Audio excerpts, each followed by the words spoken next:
Word के अंदर table में रो और कॉलम कैसे इंसर्ट कराते हैं आज अपन वो सीखते हैं।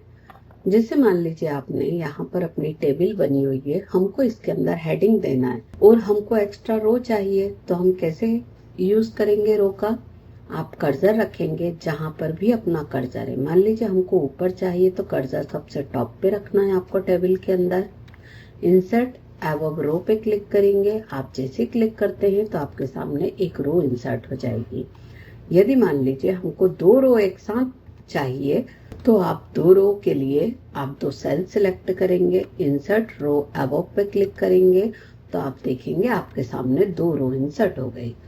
उसी तरह से यदि मान लीजिए हमको नीचे बीच में कहीं पर एक्स्ट्रा रो चाहिए, तो मान लीजिए जैसे यहाँ पर रानू है, रानू के बाद हमको एक्स्ट्रा रो चाहिए। इंसर्ट विलो पे क्लिक करेंगे। आप जैसे इस पे क्लिक करेंगे तो आप देखेंगे बीच में आपको एक एक्स्ट्रा रो मिल गई है। इसी तरह से यदि हमको 2 रो 3 रो एक्स्ट्रा एक साथ चाहिए तो हम उतने सेल एक साथ सिलेक्ट कर सकते हैं। नेक्स्ट होता है आपका कर्सर जहां है उसके राइट में यदि हमको एक्स्ट्रा कॉलम चाहिए तो आप कर्सर सेट करेंगे। यहाँ पर राइट पे क्लिक करेंगे तो आप देखेंगे नेम और सिटी के बीच में आपको एक एक्स्ट्रा कॉलम मिल गया। इसी तरह से मान लीजिए सिटी और एज के बीच में हमको कॉलम चाहिए तो आप कर्सर रखेंगे और लेफ्ट पे क्लिक करेंगे। तो जैसे आप इंसर्ट लेफ्ट कॉलम करते हैं तो आप देखेंगे आपको लेफ्ट में कॉलम इंसर्ट हो जाएगा। उसी तरह से अब जैसे मान लीजिए अपन को यहाँ पर हेडिंग बनाना है तो आप देखेंगे हमारे पास अलग अलग सेल में पूरा टेबल डिफाइन है। हम चाहते हैं कि ये पूरा एक सेल बन जाए या एक रो हो जाए, तो आप इसके लिए आप देखेंगे यहाँ पे मर्ज सेल जो है वो डेड है। आप इसको एक्टिव करने के लिए आपको जिसको भी मर्ज करना उस एरिया को हम सिलेक्ट करेंगे तो आप देखेंगे ये एक्टिव हो गया। आप जैसे इस पर क्लिक करते हैं तो यहाँ पर आप सेल को मर्ज कर सकते हैं। इसी तरह से यदि मान लीजिए इसके अंदर हमको कोई भी नाम वगैरह कुछ भी लिखना है, अब जैसे मान लीजिए हमको इंडिया लिखना है, इंडिया लिखने के बाद हम इसको सेंटर अलाइन लेफ्ट अलाइन करना चाहते हैं तो आप यहाँ से अलाइनमेंट से अभी ये दे रखा है टॉप पर और लेफ्ट में, यहाँ पर हम टॉप में रखना चाहते हो सेंटर में, यहाँ पर रखना चाहते हैं टॉप पर और राइट में। इसी तरह से सेंटर दे रखा है, centre left, centre centre, centre right, bottom left right centre. इस तरह से हम यहाँ से इसको सेट कर सकते हैं। नेक्स्ट होता है स्प्लिट सेल। मान लीजिए किसी भी सेल के अंदर हमको, अब जैसे मान लीजिए अपन ने इसको मर्ज किया, मर्ज करने के बाद हमको इसके अलावा और एक्स्ट्रा रो कॉलम इसी सेल के अंदर हम बढ़ाना चाहते हैं तो आप यहाँ से स्प्लिट सेल में आप जितने चाहे कॉलम एक्स्ट्रा और बढ़ाना चाहते हैं तो अपन यहाँ से रो कॉलम एक्स्ट्रा, ये रो भी बढ़ाना चाहें तो आप रो भी बढ़ा सकते हैं। इस तरह से आपने किया ओके, तो ये आपको एक्स्ट्रा कॉलम भी इंसर्ट हो जाएंगे। टेबल को यदि 2 पार्ट में डिवाइड करना, बना हुआ टेबल को हमको ब्रेक करना है तो आप कर्सर रखेंगे। मान लीजिए हमने कर्सर यहाँ रानू पर रखा, यहाँ पे स्प्लिट टेबल कर देंगे। जैसे आप टेबल करेंगे तो आप देखेंगे हमारा टेबल 2 पार्ट में डिवाइड हो गया। नेक्स्ट होता है ऑटो फिट। ऑटो फिट के अंदर आप जैसे इस पे क्लिक करते हैं तो यहाँ पर दे रखा है ऑटो फिट टू कंटेंट पे आप जैसे क्लिक करते हैं तो आप देखेंगे आपका कंटेंट के अकॉर्डिंग टेबल हो जाएगा। आप जैसे जैसे कंटेंट को टाइप करते जाएंगे आपका टेबल उसके आधार पे बढ़ता जाएगा।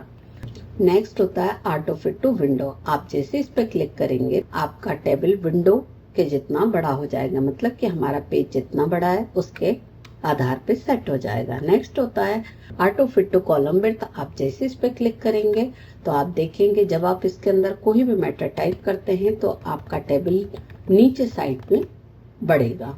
इस तरह से हम ऑटो फिट का यूज करते हैं। नेक्स्ट होता है अगर मान लीजिए हमको टेबल का हाइट विड्थ बढ़ानी है तो आप इनसे हम रो हाइट विड्थ बढ़ा सकते हैं। जैसे मान लीजिए अपन ने पॉइंटर सेट किया तो आप देखेंगे आप इस तरह से इसकी हाइट भी बढ़ा सकते हैं। विड्थ बढ़ानी है तो विड्थ कम करना है, बड़ा करना है तो आप इस तरह से विड्थ को भी सेट कर सकते हैं।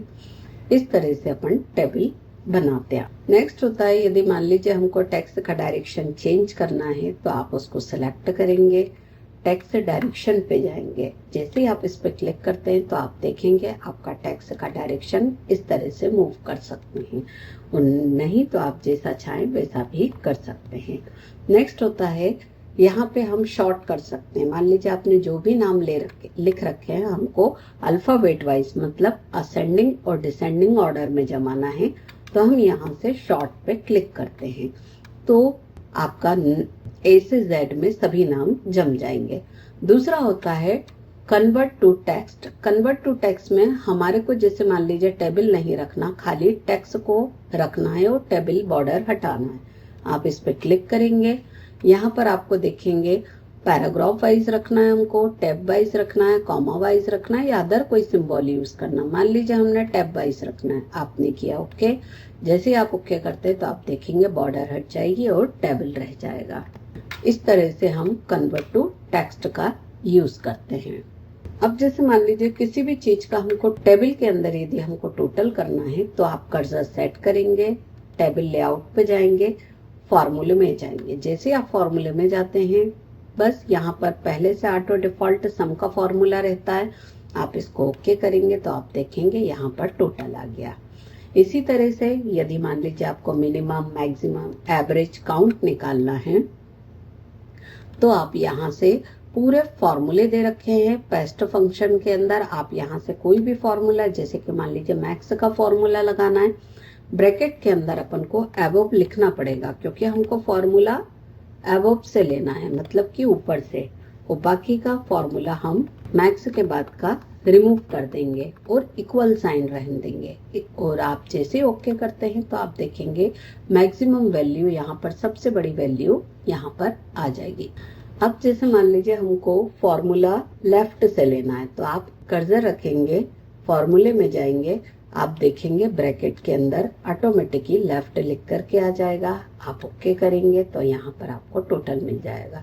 इसी तरह से यदि मान लीजिए आपको आंसर राइट से निकलवाना है तो यहाँ पर कर्सर रखेंगे और ब्रैकेट के अंदर राइट लिखेंगे और आपका आंसर आ जाएगा। इस तरह से हम टेबल बनाते हैं।